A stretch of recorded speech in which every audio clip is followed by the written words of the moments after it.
Olá, sejam todos bem-vindos. Esse é o conteúdo de Ciências Biológicas para o Enem. Eu sou a professora Sofia e vou guiá-los por esse estudo. Iremos falar sobre os vírus.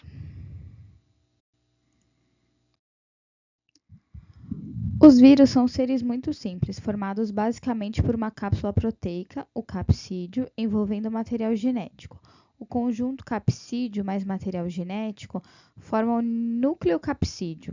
Dependendo do tipo de vírus, o material genético pode ser o DNA ou o RNA, nunca os dois juntos. Não há um consenso dentro da biologia sobre os vírus serem seres vivos ou não. Eu coloquei aqui que não são considerados porque eu segui uma base de um livro sobre o tema de micro-organismos, tá?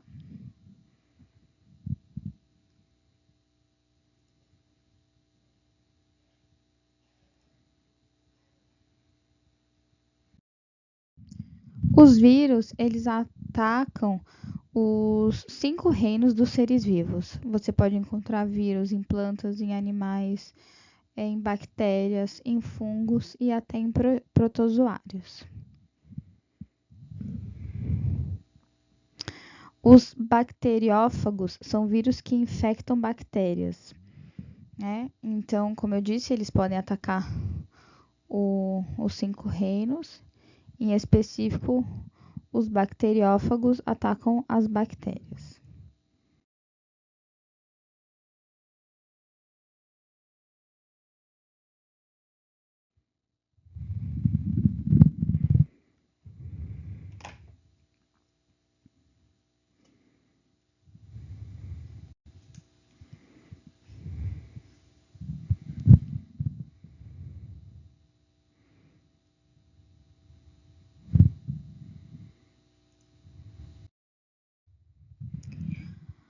Os vírus são microscópicos e não apresentam organização celular.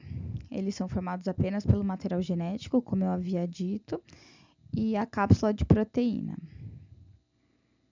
Alguns vírus têm estruturas que aderem às células, que é o caso dos vírus bacteriófagos, que eles têm uma cauda e fibras de cauda que interagem com estruturas da bactéria.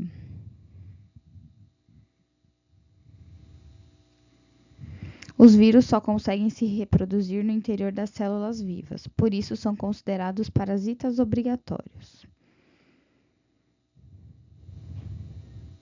Como não são formados por células, os vírus não se encaixam em nenhum reino descrito e, como eu havia dito, ainda está em discussão essas questões sobre onde o vírus se encaixa, né? Já que ele não está propriamente vivo, né? Aqui é uma estrutura viral, mostrando capsídeo, núcleo, material genético, né? E temos alguns exemplos aí descritos de vírus, para vocês darem uma olhadinha.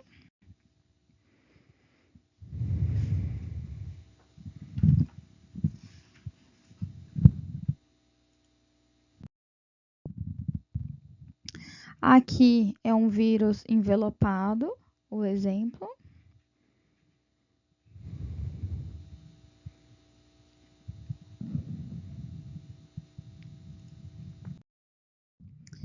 E aqui é a estrutura viral do vírus não envelopado.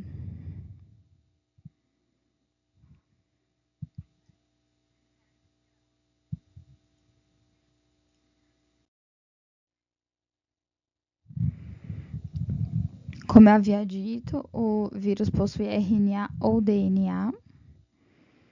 É o capsídeo, que nós falamos, e em alguns casos o envelope, né? Nos casos dos envelopados, né? Formado basicamente por proteína.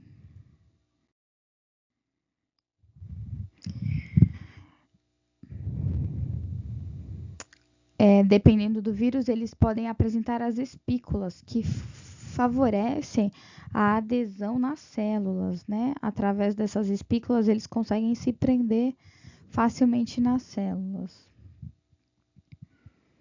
Que é o caso também do coronavírus, né? Que parece uma coroinha. facilita essa adesão.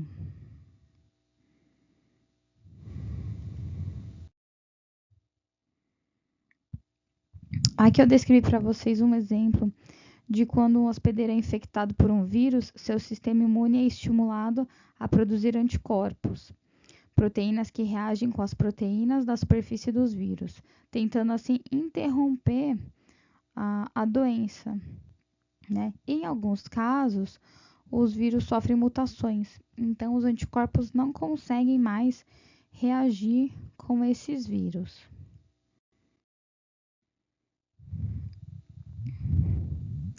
Aqui nós temos um exemplo de multiplicação viral, né?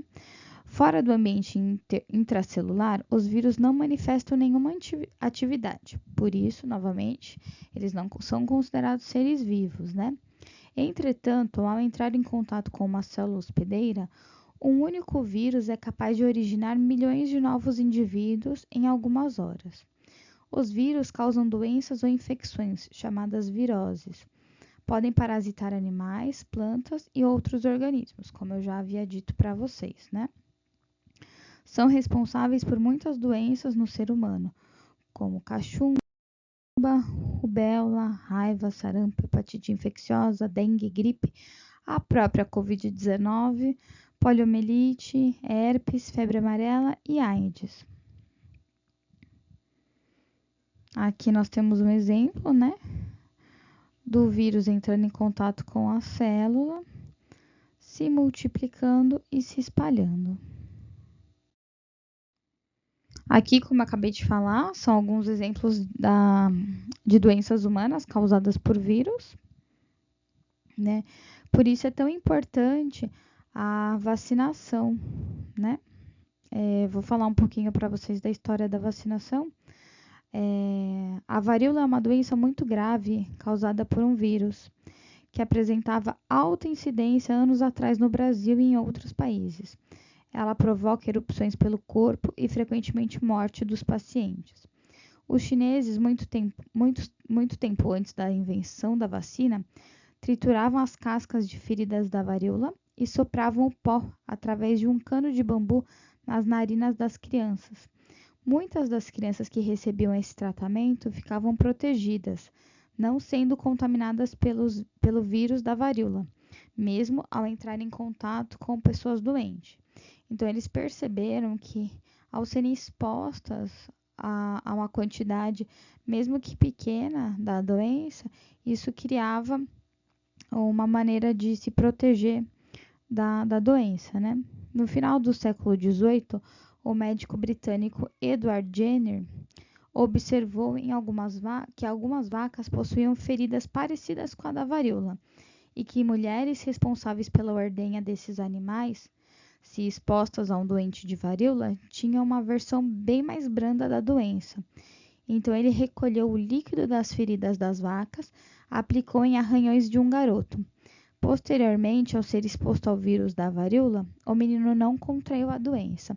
Então, observando essas exposições, é que nós fomos caminhando para chegar no processo de vacinação como nós conhecemos, né? Que em alguns casos nós temos o vírus inativo, o vírus atenuado. Então, nós temos algumas vacinas que são diferentes, né? Aí a gente vai entrar numa outra questão que não é o caso agora no momento, mas só para vocês saberem um pouquinho da história da vacina. Eu acredito que um dos vírus mais famosos que nós temos é o HIV, né? Que ele ainda, infelizmente, não tem, né, uma cura, apesar da medicina estar bem avançada, a ciência está bem avançada. Nós já estamos caminhando para alguns testes, né? Eu acredito que em breve nós tenhamos algum avanço nesse departamento, né? Mas acredito que a doença viral mais famosa que nós temos porque é um vírus mutante, né? O organismo não consegue combatê-lo, né? E a transmissão se dá pelo contato com pessoa portadora do HIV, seja por meio sexual, seringa, na gestação, inseminação artificial, né? Então, uma maneira de prevenção é não compartilhar a seringa, uso do preservativo. No caso da gestação, a mãe não pode amamentar o filho, enfim.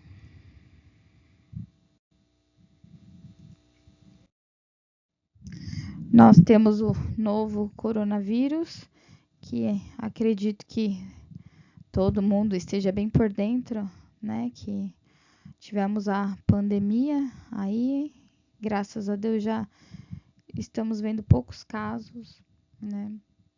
Mas em 31 de dezembro de 2019, um novo tipo de coronavírus foi descoberto na China.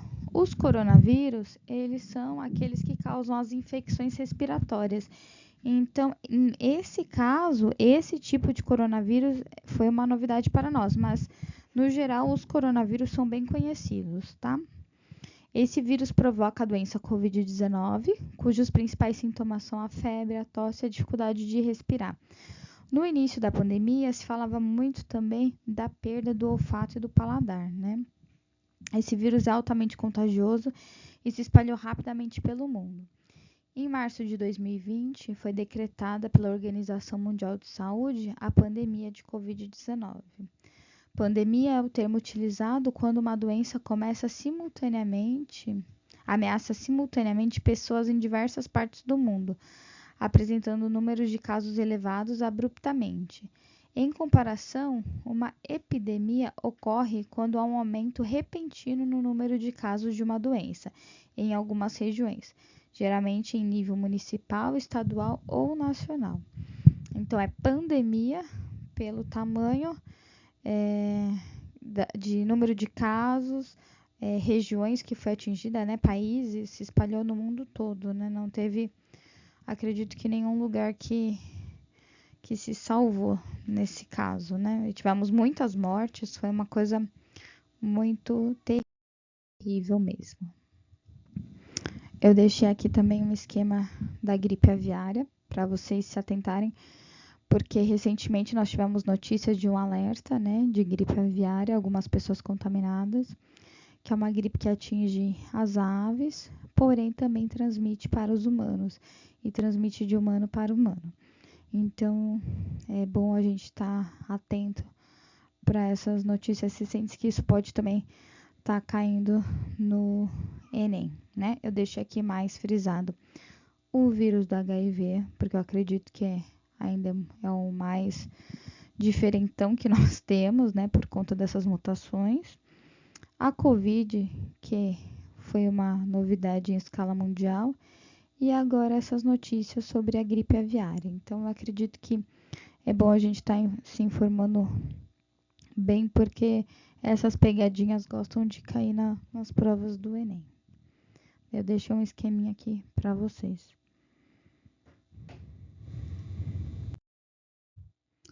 E é isso. Eu vou finalizar por aqui. Deixei algumas referências caso vocês queiram se aprofundar no assunto.